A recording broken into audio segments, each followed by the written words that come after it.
ایک شخص گھر آیا تو اس کی بیوی نے کہا، ہمارے غسل خانے کے پاس جو درخت ہے اسے کٹوا دو۔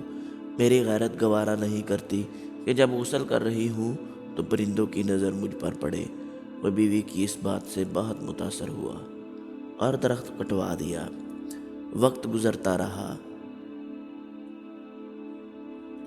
ایک دن وہ خلاف معمول اچانک گھر آیا تو دیکھا بیوی کسی مرد کے ساتھ مشغول تھی۔ اسے بہت دکھ ہوا۔ وہ اپنا گھر بار چھوڑ کر بغداد چلا گیا اور وہاں اپنا کاروبار شروع کر لیا۔ اللہ نے کاروبار میں خوب برکت دی اور اپنے روز افزوں کاروبار کی بدولت وہ بغداد کے سرکردہ شہریوں میں شمار ہونے لگا، یہاں تک کہ بغداد کے کوتوال تک رسائی بھی حاصل کر لی۔ ایک دن کوتوال کے گھر چوری ہو گئی۔ پولیس نے مجرم کا سراغ لگانے اور پکڑنے کی بہت کوشش کی لیکن ناکام رہی۔ اس نے دیکھا کہ ایک شیخ کا کوتوال کے گھر آنا جانا ہے اور کوتوال ان کی بے حد تعظیم کرتا ہے، لیکن ایک بات اس کی سمجھ میں نہیں آتی تھی کہ شیخ آدھے پاؤں زمین پر کیوں چلتے ہیں، پورا پاؤں زمین پر کیوں نہیں رکھتے۔ اس نے کسی سے وجہ پوچھی تو اسے بتایا گیا، یہ پورا پاؤں زمین پر اس لیے نہیں رکھتے کہ کہیں کیڑے مکوڑے نہ کچلے جائیں۔ وہ شخص فوراً کوتوال کے پاس گیا اور اسے کہا،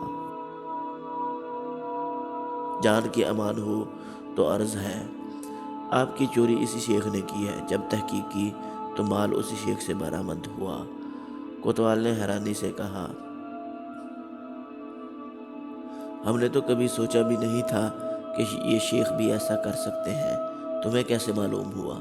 اس نے کہا، میرے گھر میں ایک درخت تھا جس نے مجھے نصیحت کی تھی،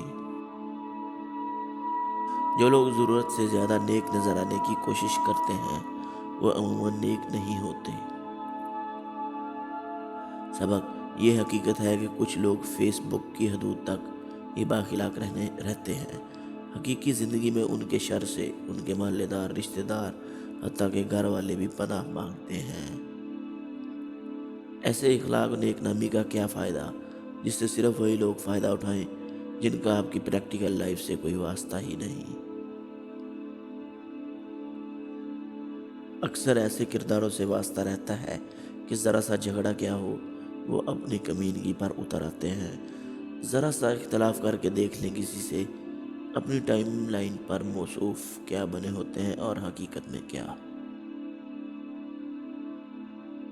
اللہ رب العزت سے دعا ہے کہ ہمیں ظاہری اور باطنی طور پر اعمال صالحہ پر چلنے کی توفیق دے۔